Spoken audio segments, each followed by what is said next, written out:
আর কিছু হোক না হোক, চায়না একটা জিনিস খুব ভালো পারে, সেটা হচ্ছে ভাইরাস এক্সপোর্ট। 2020 সালে করোনা এক্সপোর্ট করেছিল ওরা গোটা বিশ্বে। সেম জিনিস, সেই সময় ওরা বিভিন্ন ডেটা WHO-কে প্রপারলি শেয়ার করেনি, ওদের দেশে কী কন্ডিশন ছিল সেই ডেটা অন্যান্য দেশের সঙ্গে শেয়ার করেনি, যার জন্য করোনাকে আটকানো যায়নি, গোটা বিশ্বে ছড়িয়ে পড়েছিল। এখন একটা নতুন ভাইরাস হচ্ছে HMPV ভাইরাস।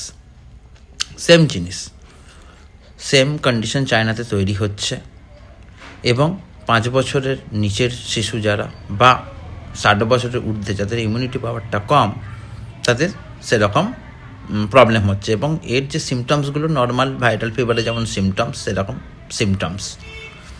এবং সেম জিনিস চায়না করছে। চায়না এখনও পর্যন্ত এই ডিজিজটা কীরকম জাতীয়, কতজন অ্যাফেক্টেড হয়েছে, বা এর কজ কী, কীরকম সিমটমস, কোনো ডেটা না WHO না কোনো প্রতিবেশী দেশের সঙ্গে শেয়ার করছে। Same condition.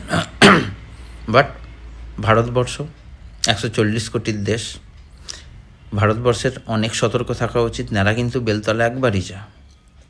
2020 সালে যখন করোনা হয়েছিল, যে কন্ডিশন হয়েছিল, কারণ আমাদের হেলথ সিস্টেমটা তো খুব সাংঘাতিক কন্ডিশন, সেটা 2020 সালে আত্মকঙ্কাল স্যার তার বোঝা যায়। ঠিক আছে।